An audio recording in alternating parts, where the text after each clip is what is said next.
Oh, let's bring in Kellyanne Conway, former counselor to President Trump, Fox News contributor, somebody who's given quite a lot of wonderful service to her country as well.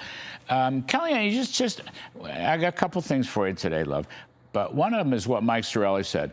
You know, this last 10 days or 2 weeks or whatever might have been a little buffer zone to put in place a true regime change operation from our respective intelligence services, CIA, Mossad, and others, and take out the really bad actors. What do you think of that? Could be. Maybe. But the president has been consistent and unwavering on the main premise here. No nukes. This is not hard to understand. Right. So when he says their deal is laughable or the ceasefire is on life support, it's because they are violating the sacrosanct piece of why we're there to begin with.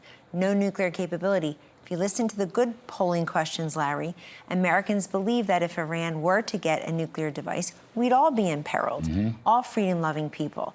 But in terms of regime change, the president has said from the beginning he hopes the Iranian people will go and do that, will go and secure the freedoms they want. 42,000 of them lost their lives just for protesting the repression. I call it. I mean, it's the worst. It's inhumane.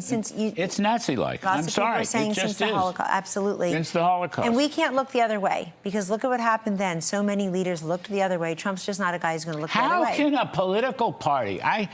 How can a political party possibly oppose this? It is beyond. I know they do. The Democrats do. I don't understand. This is worse than 9/11 in a sense. It's not really worse than 9/11 because we lost almost 3,000 people. I don't want to go down that road. But everybody was united in defense and patriotism of the United States. It's gone now. How can that be? Iran is, in some sense, worse, bigger than Al-Qaeda. They haven't done us direct damage yet, but we're risking, you know, Boston, New York, Chicago, you name it, that kind of thing. And how can people all of a sudden turn against Israel? A democracy, our best friend for so many years. How's this possible? Because they don't like the fact that Donald Trump is the president and then he's back. He fooled them. Look, you're making a great point. You have people like Jack Reed, who's probably been in the Senate in public office as long as Iran has been the state sponsor of terror. You've got Cory Booker maligning the president. He embarrassed himself by trying to be our commander-in-chief. He got 0 votes in the Democratic Party primary. These are not serious people, Larry. And by the way, I think that when people are asked the right polling questions, the president gets more support here. The other thing that's going on here I just don't want to make it. I don't mean to interrupt you. I just want to make this point. You know, you mentioned Jack Reed, Cory Booker, and I don't even want to make it political. Well, they have. They have. I know they have. It's existential is what they're dealing with here, and they don't seem to understand that. And at the end of the day, right, if you can't tell your friends from your enemies, you got real problems. And Larry, it is the course of last resort, not first resort. We've tried to coddle. We've tried to send pallets of cash. We've tried to have diplomacy. We threatened them before, we, the U.S. of A. The presidents that Cory Booker apparently votes for gave billions of dollars in cash and empowered these terrorist groups.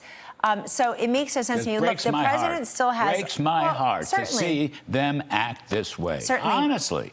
Look, you can talk about, you could say it about the border, you could say it about crime, you could say it about Iran, you could say it about a million other things that where they're just not standing up, speaking up, and showing up. They're already looking at 2028, when in 2026 we have so many problems here and abroad that the president is helping to fix. But look, I think it's very important that we woke up this morning and the president has said the ceasefire is on life support because he's got all the tools. The bombs, the blockade versus their bluster. And I actually think that what we're doing in Iran is also about China. China's suffering grievously because of this Iran war. Okay, you took the words right out of my mouth. We got a little bit more than a minute left. I'm sorry, it's my fault for blowing up. But it's never your fault.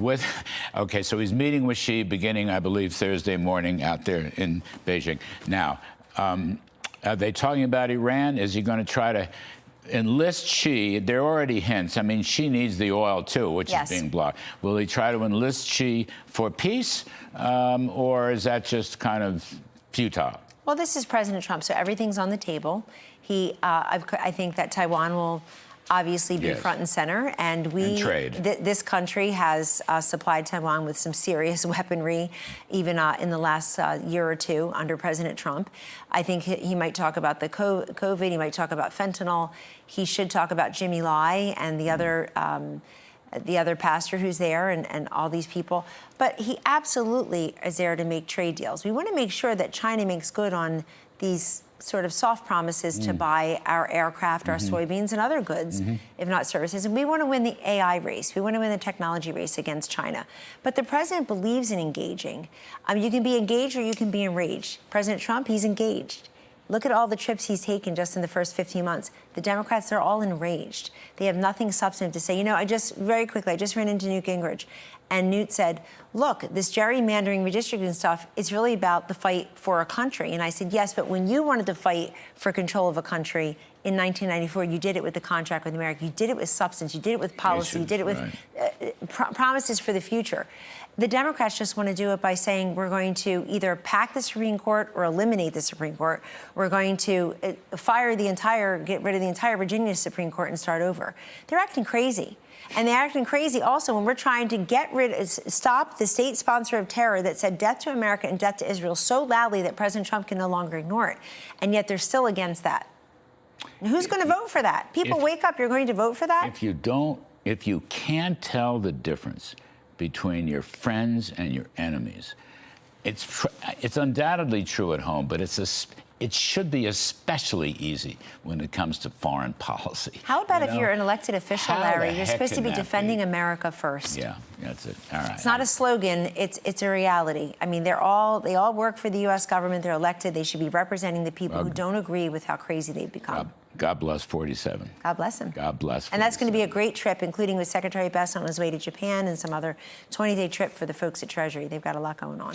Kellyanne Conway, she's got a lot going on, too. As always, appreciate you coming here.